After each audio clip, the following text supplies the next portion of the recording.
Hey, what's up, guys? June Hlongwane here. You are about to watch part 3 of an appearance that I made in a sort of panel discussion. We're discussing unemployment in South Africa, which is a big issue, my very first. So this is part 3. Part 1 and 2, you'll find those links in the description box because those videos are posted on the other channels, Citizen Concerned, as well as Kananelo. So it was a collaborative effort. We went to the University of Free State to shoot this video. It was my first ever doing something like this. I had a lot of fun, but let me know your thoughts. Is this something you would want to see more in the future? Me collaborating with other creators, talking about all kinds of things that are affecting our country. For this particular video, we were discussing unemployment, the role of government in fixing this issue of unemployment. Like I said, this is part 3, part 1 and 2 are already up on the other creators' channels. You can start here, you can start there. Totally up to you. Feel free to let us know your thoughts in the comment section. Like I said, this is one of many, I do hope. So I hope you guys do enjoy. Subscribe, like the video as well. And I look forward to seeing you again when I drop my next video.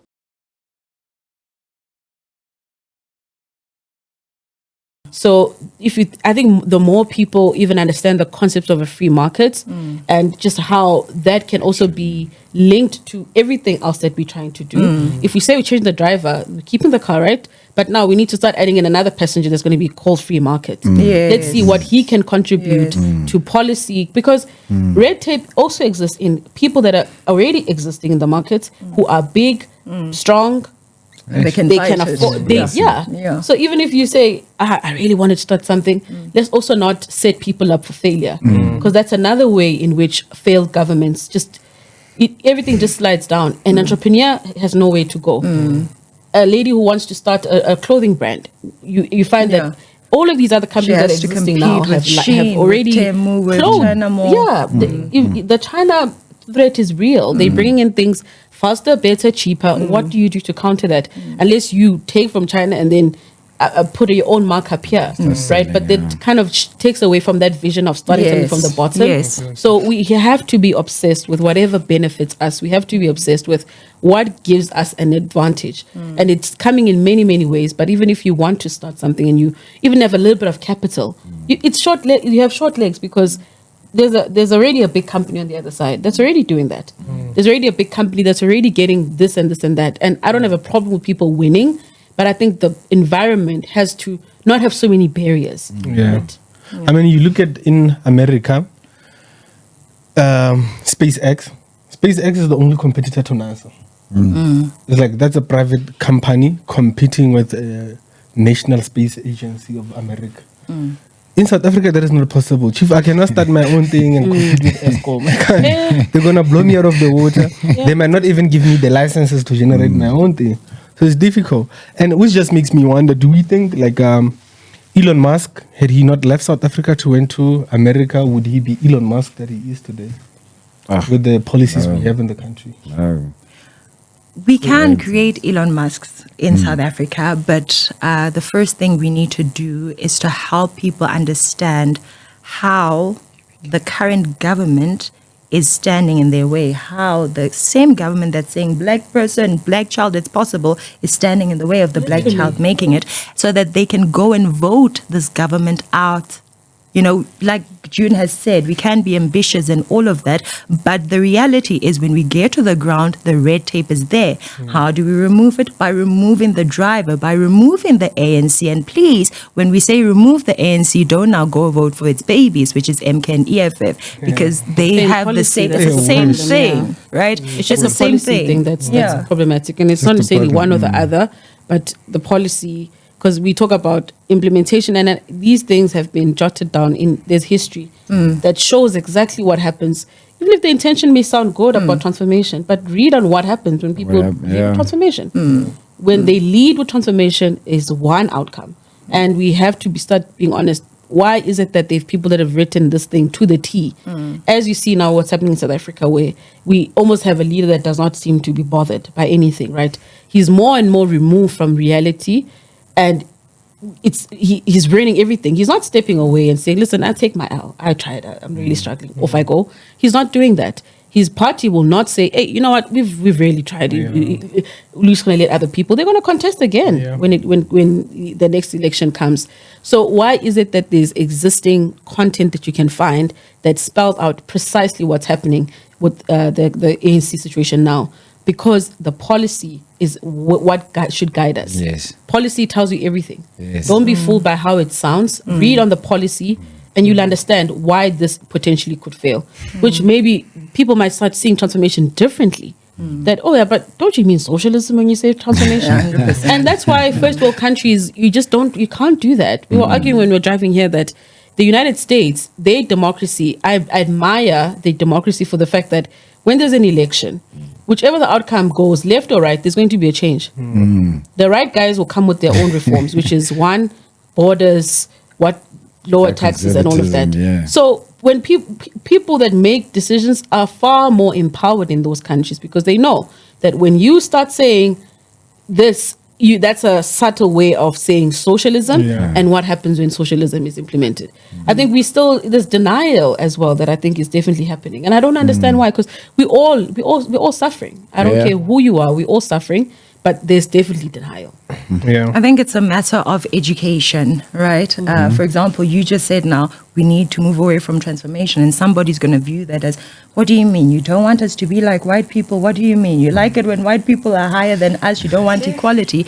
But we do want transformation, just not the transformation that has been sold to us. What we want is to see a decline in the number of informal settlements. What we want to see is black and white, Indian colored competing on the same level, you know what I mean? 100%. And for that to happen, it's not to follow that the ANC path, but to follow a path of education, a path of skills. And I think that's one of the things that the apartheid government got right, you know, those vocational schools, the skills, ensuring that the children leave from grade 12 beyond with skills that they can actually confidently start that plumbing business, that electrical company. And today it goes beyond that to things on social media, digital marketing, software development, and all of that. We can do it.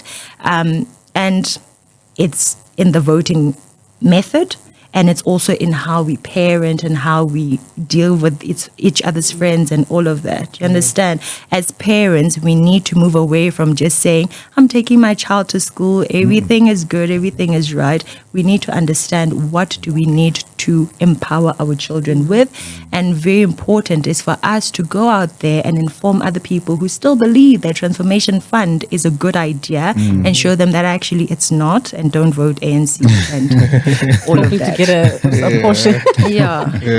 Education is important. It's true. Education is highly important. I will not lie. I mean, you'll find those that might argue saying that now education can only get you so far. But I've realized that making an informed decision is way better than just taking a rational decision or irrational. Sorry, just an irrational decision. Because when you're informed, you're able to manipulate the system because you're knowing how it functions. You know which buttons to actually go and look for, which is why, I mean, I would like, just personally, right? I prefer just the whole educational perspective. Let me earn my way so that my voice can actually mean something, so that when something is said, they'll pay attention. But then if it's just one of those things, and I mean, no offense to anybody in the world, but if it's just one of those things where I am just screaming, I want change, but okay, but what are you saying? Okay, if you want change, what are you saying? What change should be happening? I mean, if anything, from what you have read or what you have learned, what do you think should be done with this change? I mean, as far-fetched as an idea might be, it's still an idea. And then all you have to do is just build on that. So education is very important. Germany has this dual vocational training system in Germany. Basically, while you're in school, you also have weeks where you're actually within the immersion of a company or within the immersion of practical work. So that once you leave high school or even once you leave varsity as well, you have the necessary skills instead of start having that something. skill gap, to actually say that, yes, I've got experience in this. I can actually start doing this. I do have those 5 years, even though if you did those 5 years while you were While studying. you're studying, yeah. So now that is something that we should also look at. But I know the TVET system here is also great. I'm not going to lie to you. But again, though, I mean, what about the random person that wants to do politics? There is no vocational education for that. What about the random person that probably just wants to do something other than engineering, you know? But Yeah. that whole impact, that whole system of it, just providing that opportunity for the kid to actually be part of the company. Yes, I mean, yes, there will be red tape with that. Companies might not be able to afford, or they might not be able to have space for all of those things. But I mean, it's a step in the right direction. I mean, the minimal people that you can get in there to give them that, those are the minimal people that will need those experiences later on, probably to also start their own businesses so that they can also provide the same opportunities that they got as well. So yeah, I mean, very, very controversial, but education is probably a key in terms of moving away forward, and also just trying to alleviate, if not eliminate, unemployment. Which is why I think, just to that point, where the NC might get a point from me is just, you know, at least trying through NSFIS, for example. I studied through NSFIS, so I've had my degree. And then it was a CETA program that funded the company that I was working for to get a postgraduate diploma. I think there I will give them a point, because like you're saying, education, we should never take that for granted. That's how I have a voice today. Confidence is built from the fact that you trust what you're saying. Because if you look at people that are not educated, they don't really engage. You know, it's just, it is what it is. So I have to give them a point in that, by getting us into this, and along with our parents, because I don't know, my mother's a psycho. She made sure that I get to school whether I like it or not.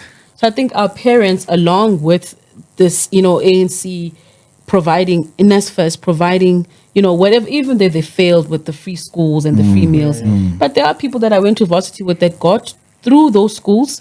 And even if they you know, first day is rocky, but they still make it. We know a lot of them who went to township schools, right, who are in varsity because they, you know, they still tried harder than the most person, but at least there was that.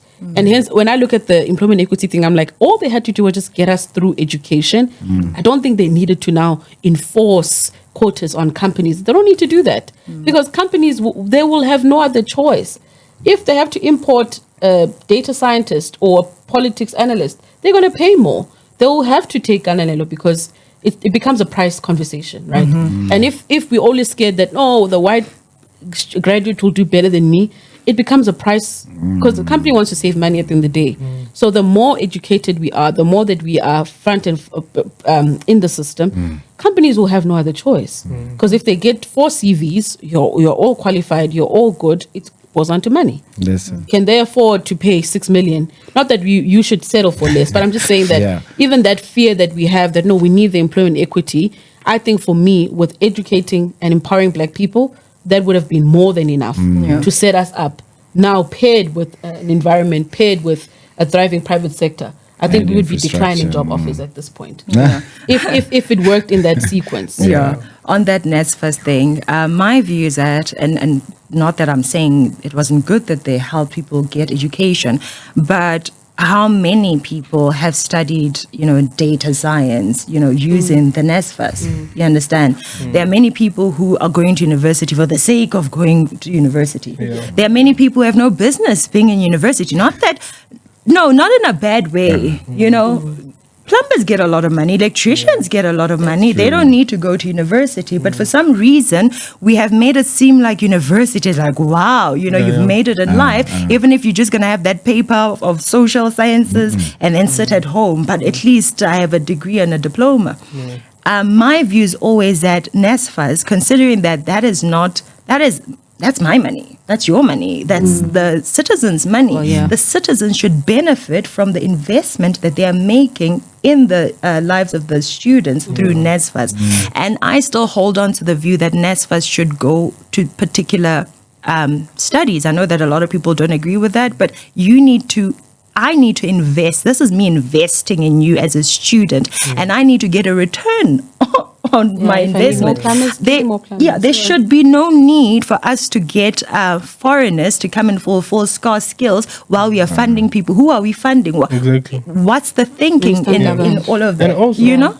myself as somebody who's doing political science, Yes. masters, it's like I don't even understand people. You just get a degree in political science and you go home. It's like, What did you do it what for? are you gonna do with that degree? Goes to show that there wasn't even a thinking. It was like, okay, here, and as far as can I have a list of the things Yeah. that I qualify for? Okay, any one of them. And because it's not your money, you know, you don't have that incentive to say, Okay. am I even going to get a job after I do this, you know? Even other people, they will say, well, me, I'm just here, get a degree, go and hang it on the wall and just do what I do. It's like, you just waste A waste.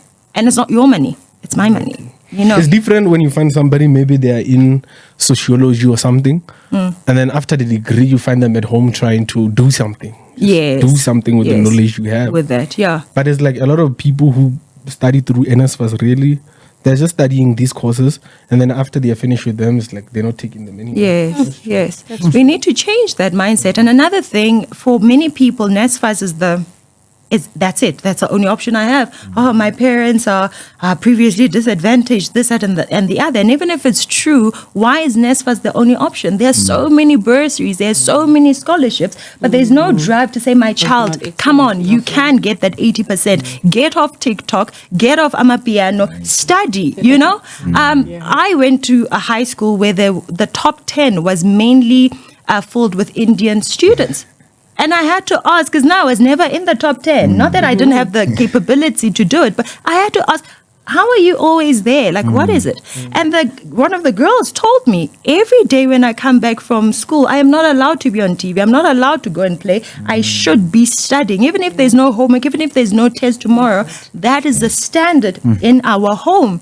And when I do watch television, it's news, it's educational things. And we need, it won't just happen. This transformation won't just happen. Exactly. There are principles that ought to be studied, that ought to be implemented in our homes. How many of us are there to say, show me what happened in school? Show me. Do you actually know this? You know, how many of us are saying, what are you doing? Okay, you're in grade 9 now. What subjects are you going to pick for grade 10?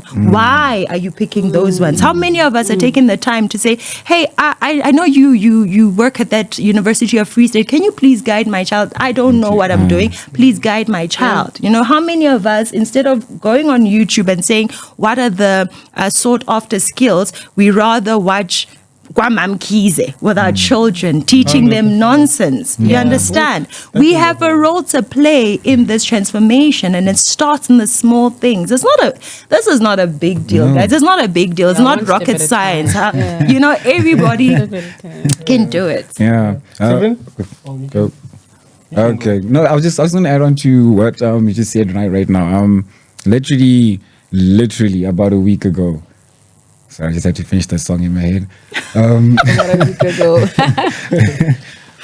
I was sitting with my nephew. So now he's just on this game, just playing around. And I'm like, I see that you like games. He's 13. He's 14. He's in high school. So I'm just sitting there, I'm just like, so I see that you like playing games. He's like, yeah. I'm like, what do you want to be when you grow up? He's like, hey, I don't know, anything to do with games. I'm like, okay, there's this thing called a software developer or a computer engineer. And he's like, oh, that sounds interesting. And then you go and Google. You're like, so now you see, your marks need to be above 60 for every single thing. He's like, but that means I must get they use levels. I must get a 4 or a 5 as the 5. Yeah. So I must only get above level 5. I'm like, yeah. I was like, yo. And I'm like, what do you want to do? He's like, I want to be a computer developer. And then he starts writing it down. Okay, I must get to level 5. And I'm like, go put this on your wall when you get back home.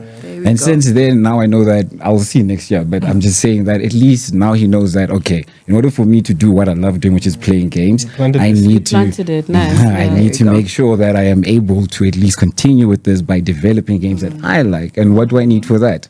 Oh, for now, I must get level 5s. Yes. All the way to the top. So when you just said that whole thing of that it does start at home, it just clicked. I was just like, well, I just had this conversation on. Just I was just like, makes sense. Yeah, sorry, yeah.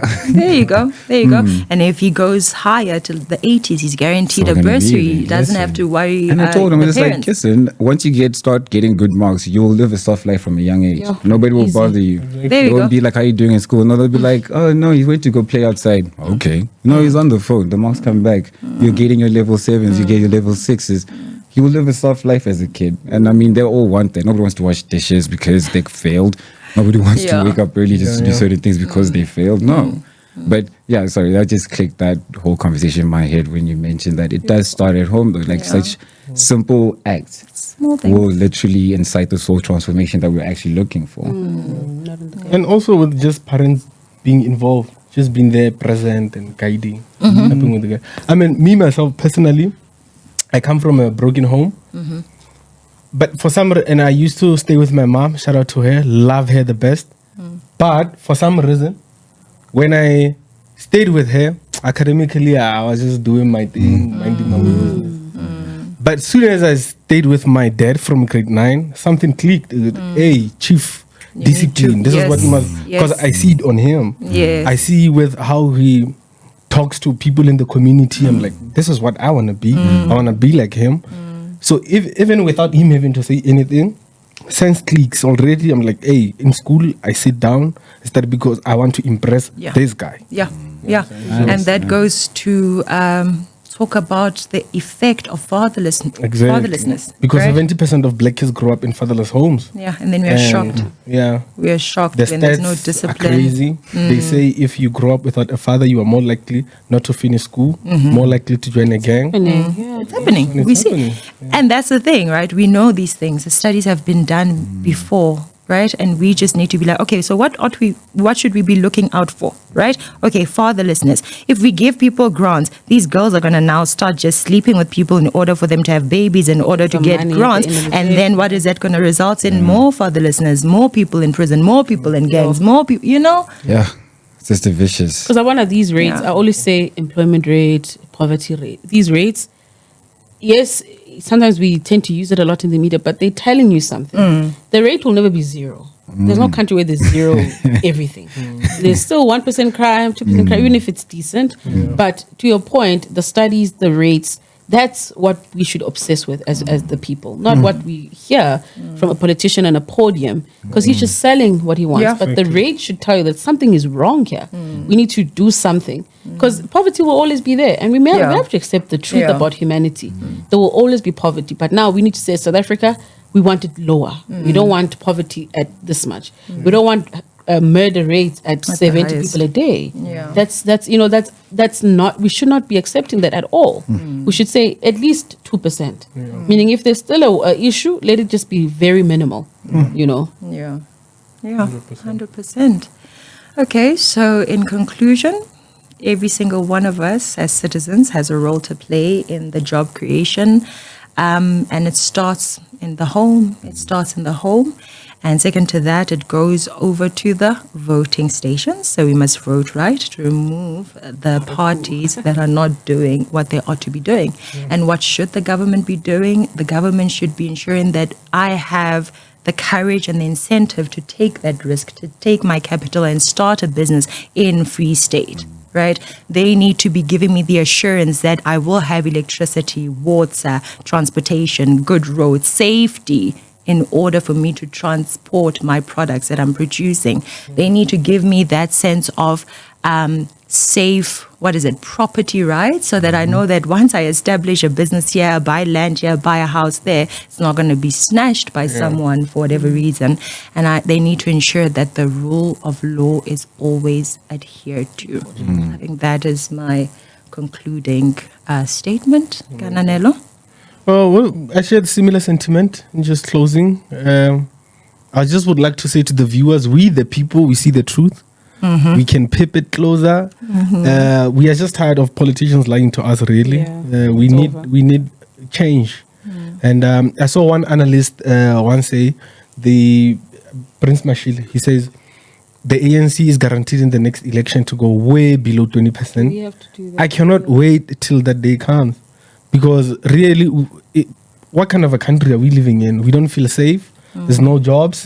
The youth, when you are, in the townships, when you are living around the youth, people who do not have jobs, it's like it's not all of them, and no offense to anybody, but it's like when you are around people who have got nothing going on for them, there's some level of aggression in a social setting. You don't feel comfortable around those people, and it comes out as people hating the township or hating whatnot. But really, you do not. You just don't want the culture over there.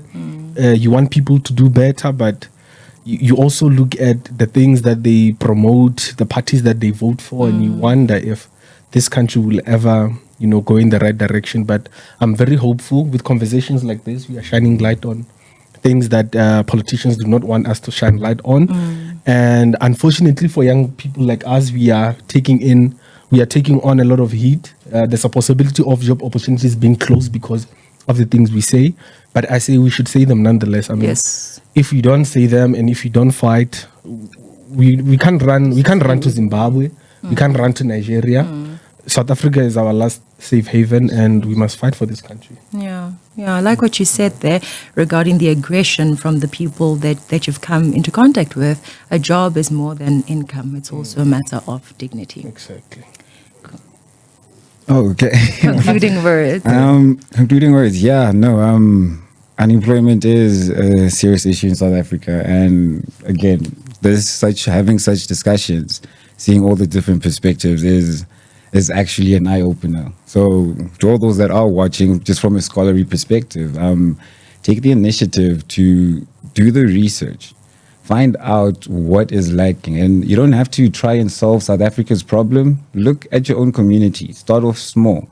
If anything, take into consideration all the things that you are capable of doing for your own communities, and best believe your efforts will not be In vain. will not be in, yes, there we go, will not be in vain, will not go unnoticed at all. So that's basically it. Yeah. So as I said, just from a scholarly perspective, so just make sure that you're well informed as to what kind of differences you can make within your own societies, and then just build from that into a whole provincial and then probably even a national level. Yeah. What you just said reminded me of what Thomas Sowell said. He said that wealth is more important than income, and wealth is created when you create value in other people's lives. So when you do create value, instead of you depending on that $350 per month, someone will be willing to give you $3.5 per month for the value that you're giving. So indeed, consider how you can add value. June? Yes. So on the employment and government and roles and so forth, I just want to say that we have to really accept, the lifespan of a human being. We start off as a baby, teen, and then become an adult. When we get to an adult, the only way, we need to be self-reliant. We need to be independent. And I think sometimes we wake up when it's just too late. When someone is 28, you're like, oh, I need to be self-reliant. It's too late. So from when we are babies, we need to think about the lifespan of a person. Retirement is a whole other thing that we need to think about as the Black community. Because we don't need Okoko struggling or going to bed hungry. We know that's going to come. We know it's going to happen. So our mindset has to really think of it from just the way the life order is. That when a child is young, what do they need? They need to be empowered. They need ECD. When they're a teen, they need to know where they want to go, a path. Instill the ideas of coding, mathematics, and. When they become a teenager, they need values, not TikTok. When they get in matric, they need to move and get a high score.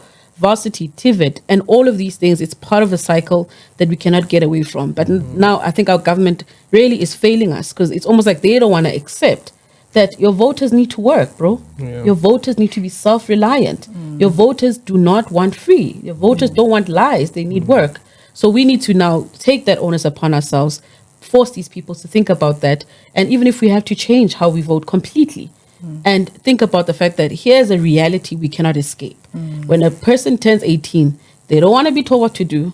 They want to buy their own stuff. They want to live by themselves. They want to drive their own car. And then you cannot, as a parent, manage that. That's why there's conflict in Black families. That's why we fight with cousins and mothers, because we're not coping. So we need to take ownership of the fact that we cannot change this life cycle. And how do we get politics to play a role in a positive and meaningful way? Yeah.